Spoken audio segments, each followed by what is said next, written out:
Hey, yo, foreigner, you crazy for this one. Yeah, they think I'm jab riding when I'm left hooking. Fiends say they love me cause they know I keep that sack moving. Sad to say, but this the life that I have grew in. I had to hustle, skipping class, man, I was truant. I can flip some passes. Jaylen Brown kicks it out. Smart fakes. Inside. Tatum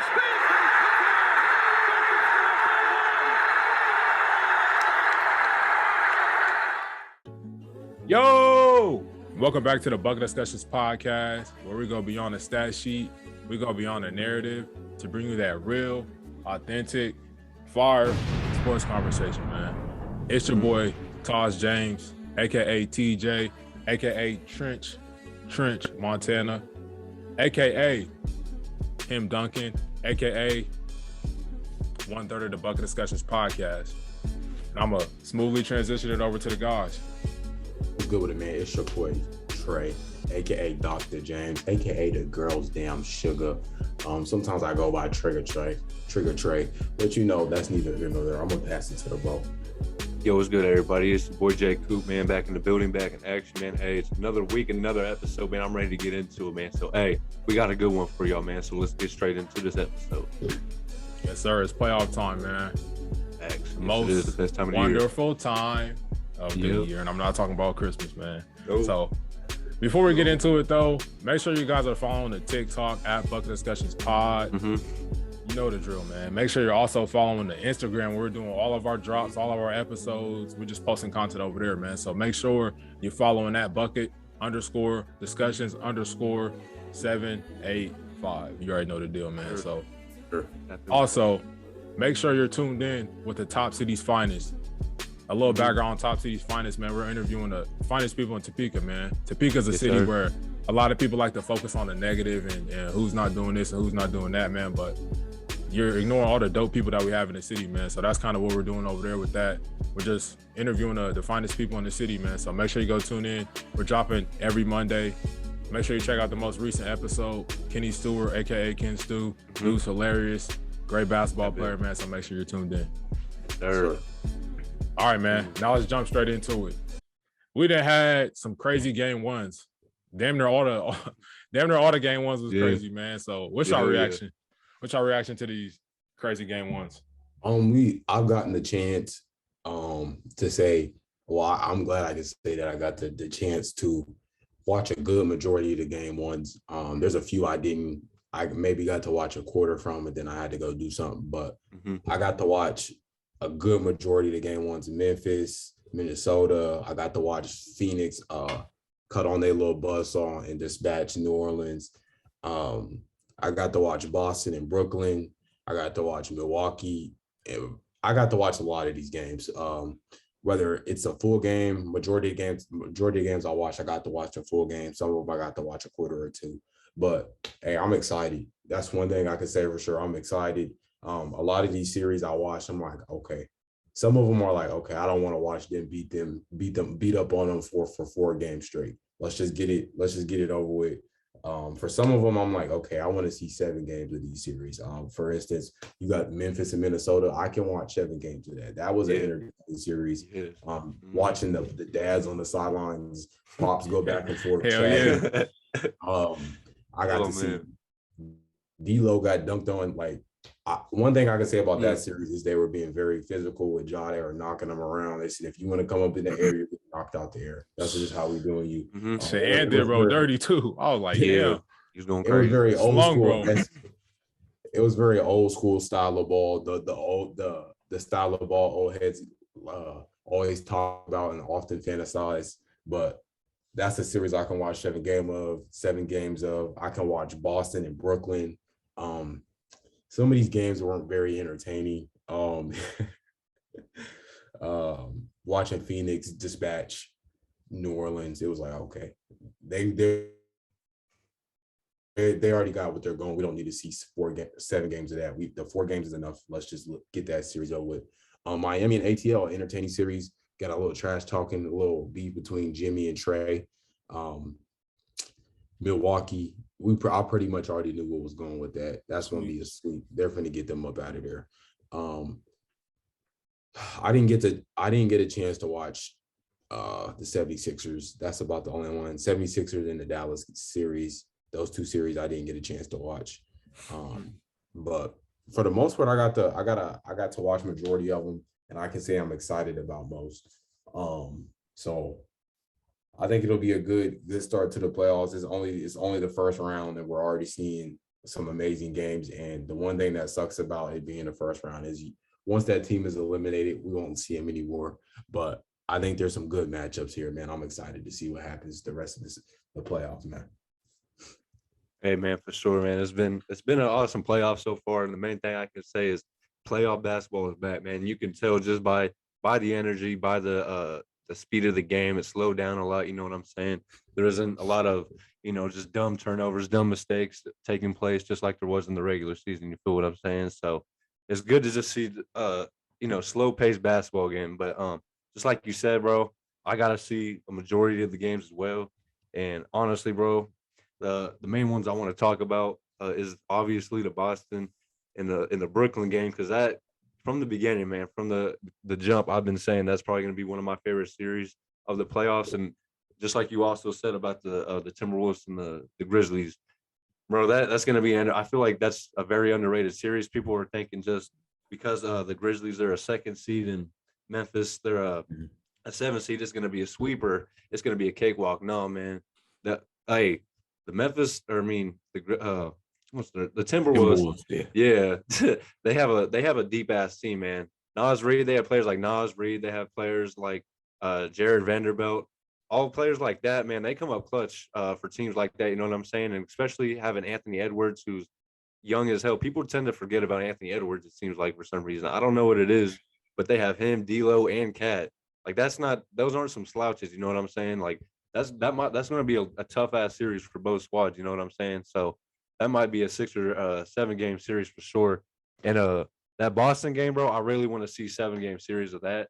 Obviously, it was a good ass game yesterday, but even with KD struggling, he had one of his worst playoff games probably of all time, honestly. Yeah, bro, it was terrible. And I feel like Brooklyn fans can walk away and say that, we only lost by a handful of points, and 2 points, or actually no, it was only a 1-point game after that. And KD had one of his worst shooting nights of all time. So it's kind of like, you guys have something you guys can look forward to on the Boston side of things. You guys played terrific basketball on both ends of the floor. Obviously, defensively, that's what helped y'all and carried y'all to that victory, especially the last 3 to 4 minutes of the game. Without that, Kyrie probably would have put the seal on the deal, you know what I'm saying? Because he was doing this thing. He was getting down in the fourth quarter, just like me and Taj were talking about yesterday. I said, hey, the Boston Celtics defense is really crazy, man. It's going like they're doing the thing. And Taj was telling me, yeah, man, but Brooklyn, they're still getting off. And just a couple minutes later, man, that's when Kyrie hit 2 threes back to back. And I was like, damn, man, these boys are getting off right now. So you really never know with those two on the court. You know what I'm saying? No matter how great the defense is, you never know how KD and Kyrie are going to come down the stretch. You know what I'm saying? Especially in the fourth quarter, man. That's where they succeed. That's where Kyrie has thrived his whole career, especially against even the Warriors in the finals. You know what I'm saying? So it's going to be a great series. I hope we can get 7 games of both Memphis and the Grizzlies, and also, the Timberwolves, and also Boston and Brooklyn, man. I think that'd just be awesome for basketball to see both those guys or both those series go to 7 games, man. Man, so like I always been describing this playoffs, man, it's an all-you-can-eat buffet. We got great series everywhere, man. Like, man, you don't understand the feeling when it's just like basketball's on all day. You get a game after a game after a game. It's like, oh man, I'm in heaven, bro. So I wasn't able to catch that Memphis and T-Wolves game, the game 1, man. But my brother was hitting me. He was like, man, this game's crazy. I'm like, damn, bro, I'm missing a good game. But I'm like, I didn't even want to look at no type of alerts, no nothing, because I wanted just to go home and just react to it. But also, guys, make sure you're tapped into the playoff reactions, man. I'm reacting to all the craziest games. But my main takeaway, though, is all the people that say basketball players and professional basketball players are spoiled, they're brats, they're this, they're that. As the game is soft, man, just tune into this playoffs and it's gonna change your mind. Like, these guys is really on a whole nother level. Like, everybody locked in. People say they don't care. No, they care. you can tell by the way everybody's playing, man. It's a different type of sense of urgency. The defense is being played, bro. I feel like the regular season kind of inflates like stats and stuff like that. We got random players dropping 50. No, not in the playoffs. The playoffs is different, man. Like Coop said, it's more of a half-court game. Like, people's getting straight to it. Also, I want to shout out Jason Tatum, bro. When your best player defends like that, it just reverberates through the whole team, man. Everybody's locked in. You got Al Horford out there blocking shots. Like, everybody going crazy and locked in, man. So, shout out to Jason Tatum, bro. This playoffs is just crazy. Also, the Grizzlies defended like crazy, in my opinion. Shout out to Cat. Shout out to all, even you talking about the role players on the Minnesota Timberwolves. Jay McDaniels. He's another player that's very underrated, bro. He can defend several positions, bro. He can hit threes. Yeah, man. They're a deep squad. Malik Beasley, like, man, everybody over there, they're a deep team, bro. They run on TV a lot, so I overlooked them. But, hey, bro, they're for real. And what I will say is the league is in great hands, bro. It's in great hands. So there's several series that I would love to see go 7 games, and there's a couple series that's like, all right, let's just get this over with, man. Pelicans, Suns, and then I'll say Gold State and the Nuggets, but only reason why I wouldn't say I want it to be over quickly is because I love watching Joker play, man. But besides that, man, this playoff has been off to a great start, and I'm excited to see what happens. Yes, sir. Hey, but before we move on, I was gonna ask, who's been your guys' favorite player to watch throughout the first game of the playoffs so far, man? Who's been your favorite player to watch? I'm gonna go throw it out there, Ant-Man, bro. He built for it. Yeah, he built for it. Yes, he only 20 out there doing that, bro. He built for it. I'm gonna throw these 2 out there. I'm gonna go JP, Jordan Poole, like just watching him and watching what he's become. I'm like, damn, he's really hooping out here. Yeah, like he's putting up crazy shots. When I'm watching Curry come off the bench and kind of struggle, because when Curry checked into the game, you got 5 sets of eyes on him. Everybody, where's Curry at? But JP's like, hey, they know me, but they really don't know me. So he coming out there doing his thing. And Kyrie, just watching him last night, I was like y'all talked about playing defense. I know Kyrie not known for defense, but Kyrie was like getting his hands in the passing lane, swatting away balls. You see people coming up trying to do a Euro, he's swatting it out and they're going the other way. And then offensively, of course, Kyrie does what Kyrie does. When I seen him turn, hit the jumper, like hand in his face, he jab step, hit a jumper, corner jumper. I said a corner 3 off the jab step is crazy. And I was like, hey, Kyrie's hooping right now. And I just like the aggression he hooped with. And even though KD wasn't having his best game, Kyrie's like, hey, we still here. We still gonna get it off. So them is 2 players that I gotta see, man. Facts, man. Hey, that's a perfect pick, man. Kyrie was doing his thing for sure, bro. And and just like you said, it's great to see him play defense, man. I feel like Boston brought that out of him. And honestly, bro, I'm gonna have to say, for me, Marcus Smart definitely did his thing yesterday. He was having a terrific game. He was going down. Facts. Yeah, he was. Bro, and one thing I'll say, bro, for sure. And honestly, one thing I'll say about him is, obviously he was having a terrific game, but for him to make that play at the end of the game to pass to Jason Tatum, I feel like that was just very smart, because I feel like the difference between the Celtics this year and from maybe him doing that maybe a couple years ago, I feel like he probably would have tried to take that shot just because he was having a great shooting night. But for him to make that pass, hey, man, that was just beautiful basketball, man. You could have asked for a better play than that, especially from a player who was having a terrific night. So shout out to Marcus Smart, man, for real. Yeah, hey, that was real. That was a really good play. Just a good read overall. I feel like Marcus Smart is coming into a different role, a Draymond Green-esque role, where he's doing it all. He's getting the ball in the right spot. And hey, I can't do nothing but commend you for that. You getting the ball in the right spot. We getting game winners off the 360 layups. You know what I'm saying? Hey, bro. Also, shout out Jason Tatum too for a different level of concentration, bro. Just to know, like, if you're a star player, bro, it's like ingrained into everybody's head. If you're the star player, you're supposed to take the last shot. So for Jason Tatum, not to just to stand there like, give me the ball, and actually be like, oh, damn, he's stuck. Let me cut. And then the concentration to spin and still make the layup with the clock winding down, bro. Insane, man. Yeah, even Jason Tatum said in the postgame interview, he was like, man, all I really had to do was make a layup. Marcus Smart was the one that anticipated the pass and great all that. Pass. So, the double team was coming to him. Yeah, bro. Hey, great execution by both sides, for real, man. And KD, lock in. Hey, KD, lock in for our tweak out, bro, because I don't know what the hell you was doing. Hey, hold on. Hey, KD had a bad game. But then what Boston don't know is when you wake up the Slim Reaper, the shit get That's what I'm saying, bro. Hey, we're gonna touch on that, bro. Boston Save it, fans. bro. We're gonna touch on that next, bro. Yes, But sir. let's get into this jump ball. Let's get into this jump do ball. it. All right, man. Mistrix, you are crazy.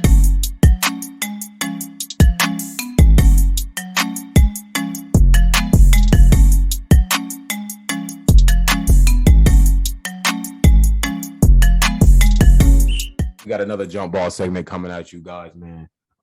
First off, let's talk about our MVP. We're going first off, big shout out to Pezo Mack, man. I know you out there doing your thing now. He rapping, Bro, in the studio. He in the stew getting the bars off, man. So appreciate you supporting, man. You liking the content, man. Supporting us, man. Support from anybody at Topeka is a big deal, bro. I didn't know you since we was kids, bro. We grew up together, same schools. So the support means a lot, man. So we appreciate it this way, man. Yes, sir, for sure, man. Hey, I think we've hooped a couple times in like the dungeon at Topeka High and shit like that, man. I don't know you too much personally, but hey, we like you said, bro. Like I say every episode, man, we're gonna keep saying this, man. We appreciate everyone from Topeka that supports, man. It means a lot because, like Taj said, man, there's a lot of negativity here. So all the love and all the support that's passed around, man, just makes this place a little bit better. You know what I'm saying? So shout out to you, my guy, and keep doing your thing. Hey, man. Once again, shout out Pezo, bro. Appreciate the love and support, bro, from you.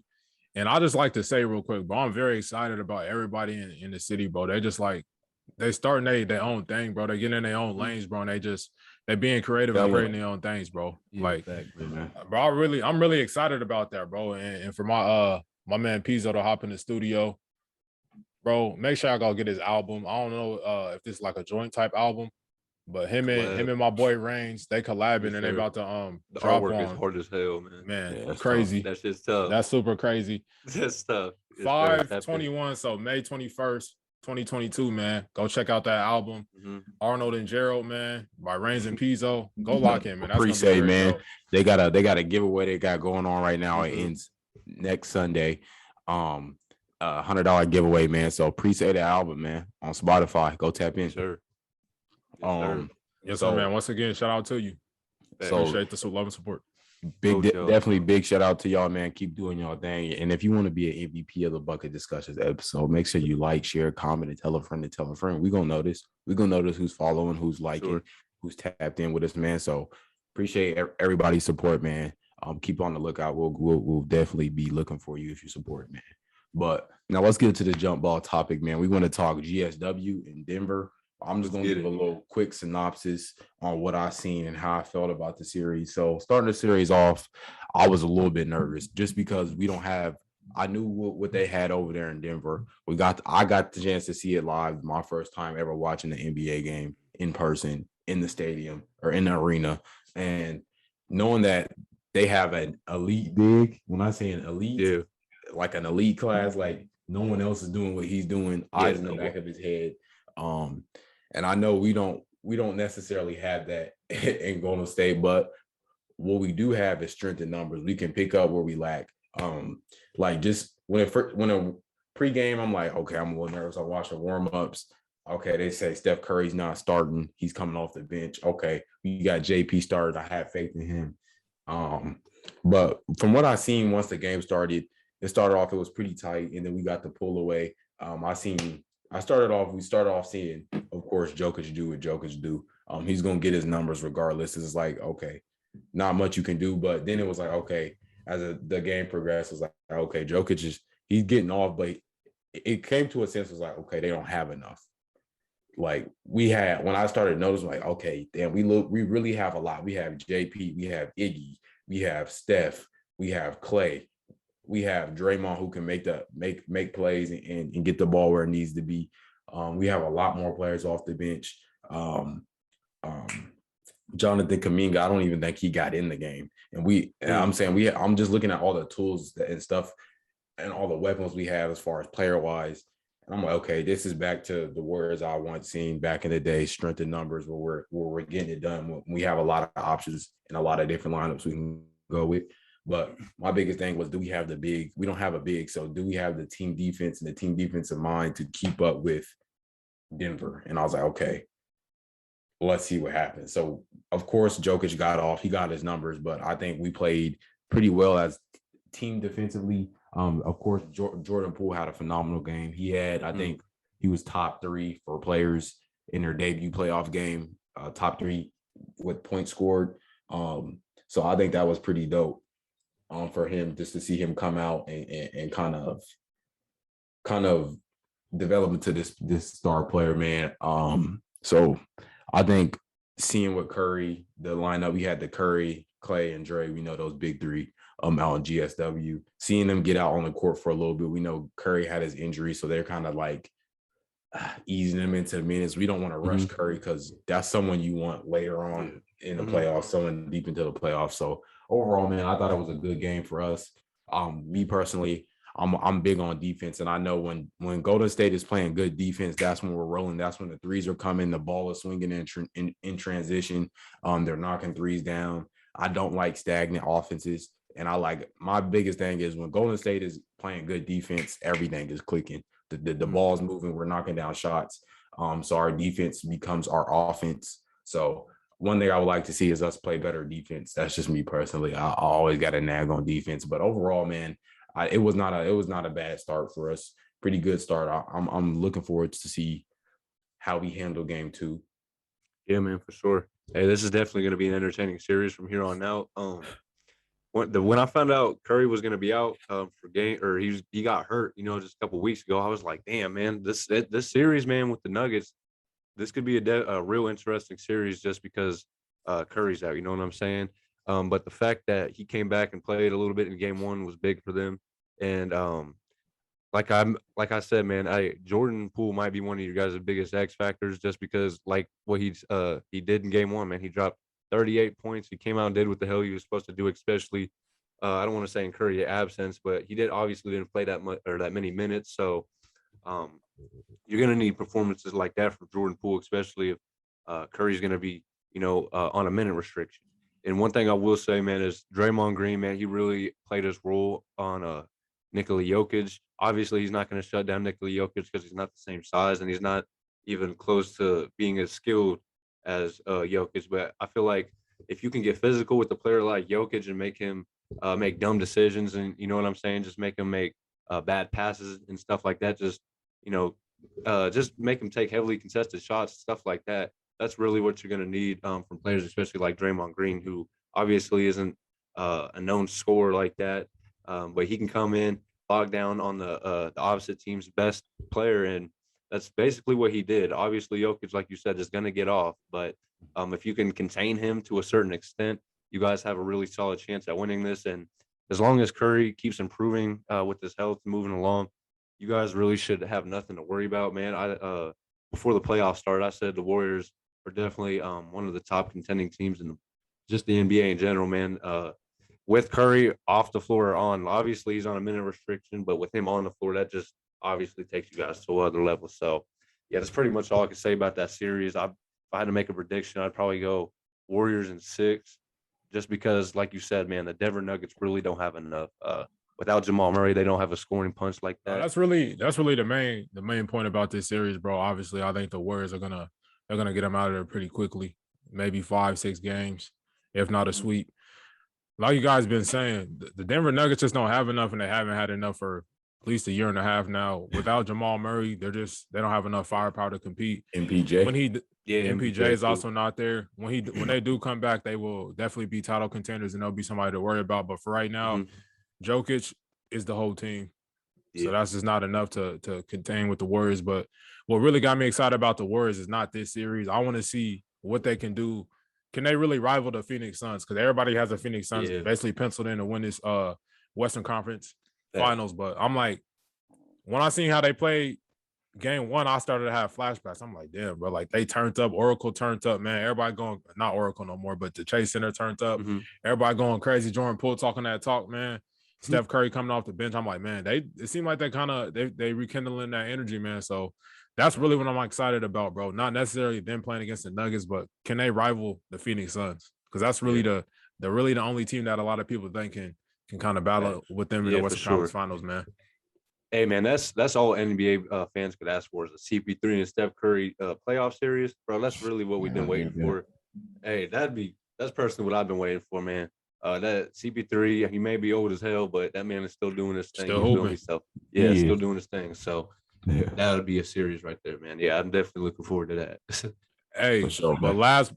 last but not least, this is what I've really been wanting to see. What you guys' opinions on this is, man.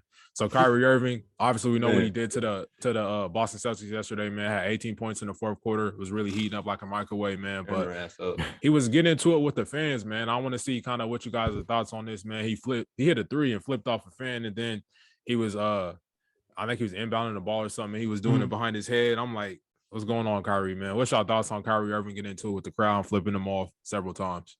Hey, I have no issue with it because nobody has the issue what we can't see and hear what goes on. So nobody has an issue with it. But when we see the person who the spotlight is on kind of have a small retaliation, and it was nothing major.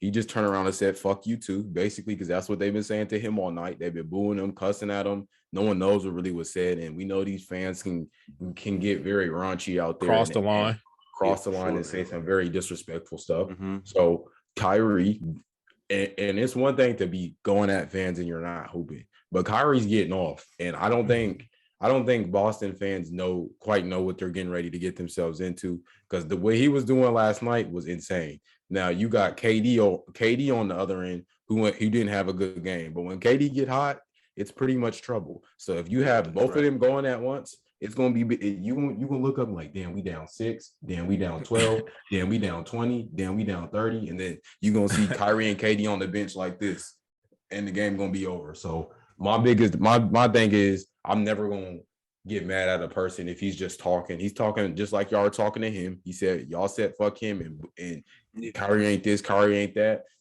Hey, fuck you too, is all he said. Yeah. So, and he proven it on the court. So I have no issue with anybody who is talking shit and backing it up, man. If that's how you got to do it, hey, go ahead by all means. He was getting buckets. He was talking crazy back. So fair enough. Facts.